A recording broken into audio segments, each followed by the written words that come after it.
Hello friends, मैं हूं आपकी दोस्त डॉक्टर फरज, जहां ऑब्स्टेट्रिशियन एंड गायनेकोलॉजिस्ट, अल्ट्रासोनोलॉजिस्ट। आज हम जिस बीमारी के बारे में बात करने वाले हैं वो है प्लेसेंटा प्रीविया।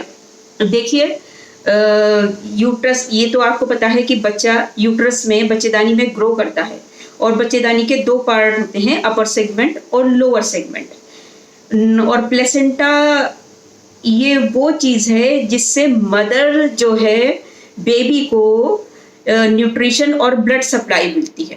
प्लेसेंटा के थ्रू प्लेसेंटा अटैच होता है यूट्रस में और कॉर्ड के थ्रू, अम्बिलिकल कॉर्ड के थ्रू बच्चे को न्यूट्रिशन और ब्लड आता है।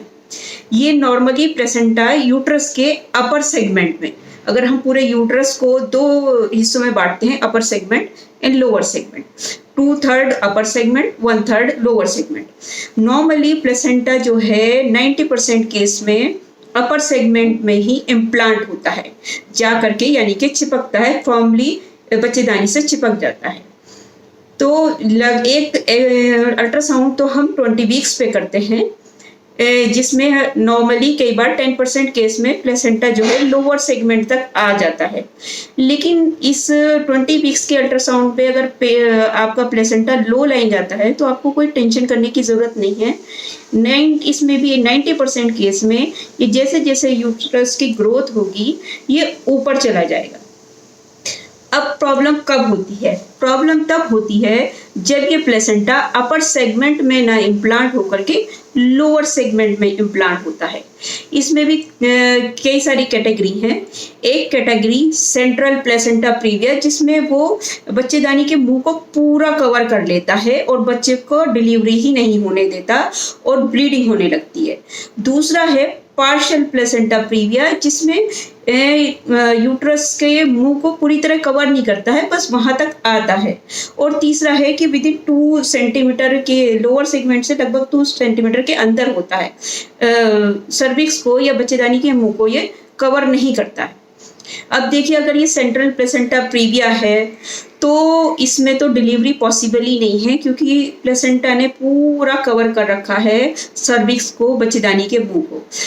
पेशेंट ब्लीड करेगी प्रोफ्यूजली और डिलीवरी नहीं होगी। इसके लिए अच्छा है कि जैसे ही बेबी टर्म हो, बिना लेबर पेन्स का वेट करे, आप इसको सिजेरियन से डिलीवरी करवा लें। दूसरा है ये पार्शियल प्लेसेंटा प्रीविया। इसमें कई बार ये होता है कि जो हेड होता है वो एंटीरियरली अगर आपका प्लेसेंटा आया हुआ है या पोस्टरली भी है, तो जैसे ही हेड फिक्स होता है तो प्लेसेंटा को प्रेशर कर देता है वहाँ की वेसल्स को, और जैसे ही सर्विक्स डायलेट होता है वो जगह छोड़ देते हैं, मतलब पूरी तरह से कवर नहीं किया हुआ सर्विक्स को। तो ऐसे केसेस में अगर ज़्यादा ब्लीडिंग नहीं हो रही है तो नॉर्मल डिलीवरी एक एक्सपर्ट हैंड में, अच्छे हॉस्पिटल में, with all arrangement of normal and caesarean आप करा सकते हैं।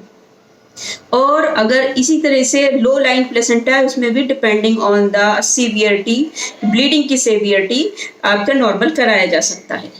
अब इसमें कई सारे कॉम्प्लिकेशन और रिस्क क्या क्या हो सकता है, किस में ज़्यादा आपको ये देखने को मिलता है।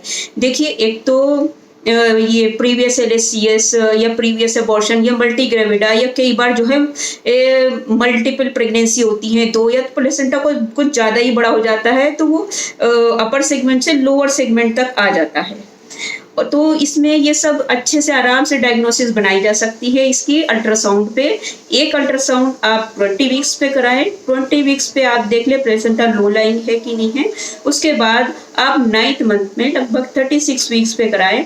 90% केस में ये ऊपर चला जाता है, जैसे जैसे यूट्रस की ग्रोथ होती है 10% में रह जाता है। तो फिर देखिए, depending on the severity, partial है कि कंप्लीट है। अगर कंप्लीट है तो आप एकदम सिजेरियन करा ले बिना लेबर पेन्स का वेट किए, और अगर पार्शियल है तो एक्सपर्ट गायनेकोलॉजिस्ट, ऑब्स्टेट्रिशियन और good hospital with all arrangement of blood and all operative instrument and facilities, आप वहाँ पे नॉर्मल भी कराया जा सकता है। एक और कंडीशन होती है कभी कभी प्रीवियस LHCS में, प्लेसेंटा जो है एंटीरियरली अगर है तो वो कई बार प्रीवियस स्कार में इम्प्लांट हो जाता है और अंदर मायोमेट्रियम में भी चला जाता है। इसे प्लेसेंटा एक्रीटा कहते हैं। ये बहुत डेंजरस सिचुएशन है। ये भी अल्ट्रासाउंड पे पता लगाया जा सकता है और प्रॉपरली केयरफुल वॉच से मरीज को, जच्चा बच्चा को, दोनों को बचाया जा सकता है। अब इसका मैनेजमेंट और ट्रीटमेंट क्या है और कैसे पेशेंट प्रेजेंट करती है। एक तो अल्ट्रासाउंड से अगर आप ऑलरेडी बहुत ही ज़्यादा कॉन्शियस हैं, रेगुलर आप गायनेकोलॉजिस्ट की विजिट करते हैं, तो कोई घबराने की जरूरत नहीं है। जैसे ही अल्ट्रासाउंड या ब्लीडिंग आपका पहला साइन हो, इसे वार्निंग ब्लीडिंग भी कहते हैं, जैसे ही आपका पहला साइन हो, ब्लीडिंग हो, अल्ट्रासाउंड करवाएं और देखें 20 वीक्स के आसपास है तो कोई ज़्यादा दिक्कत नहीं है, बेड रेस्ट करें और अच्छे से ट्रैवलिंग से और हस्बैंड वाइफ भी आपस में ना मिले और बेड रेस्ट करें, टोकोलिटिक्स लें, प्रॉपर प्रोजेस्टेरोन वगैरह लें, तो ये कंटिन्यूसली टर्म को पहुंचती है प्रेगनेंसी, कोई दिक्कत। अगर लेकिन इंटरमिटेंट थोड़ी थोड़ी ब्लीडिंग हो रही है तो depending on the gestational age, अगर 28 वीक्स से के बाद आप उसको स्टीरॉइड दे सकते हैं फॉर द लंग मेच्योरिटी, क्योंकि जैसे ही अलार्मिंग अगर ब्लीडिंग हो जाए तो तुरंत उसको सिजेरियन सेक्शन से जच्चा और बच्चा को बचाया जा सके।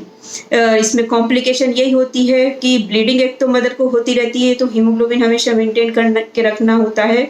बच्चे को भी अगर ब्लीडिंग होती है तो बच्चे का ग्रोथ और वेट कम हो सकता है और अगर एक साथ बहुत ज़्यादा प्रोफ्यूज ब्लीडिंग हो गई तो फीटल हाइपोक्सिया और डेथ भी हो सकती है। अगर बहुत एक साथ हो जाता है ब्लीडिंग, क्लॉट बहुत बड़ा सा कोई चला जाता है, तो depending on the gestational age maturity, जैसे ही अगर ब्लीडिंग ज़्यादा हो रही है तो स्टीरॉयड कवरेज करके जैसे ही टर्म हो जाए 34 वीक्स के बाद में ऐसे ही बच्चे को डिलीवर करा लेना चाहिए, depending on the situation and the severity of the maternal condition and the baby. मिलते हैं नेक्स्ट टॉपिक पे किसी और कॉम्प्लिकेशन या बीमारी या नॉर्मल कंडीशन में आपको एजुकेट करने के लिए। तब तक के लिए बाय।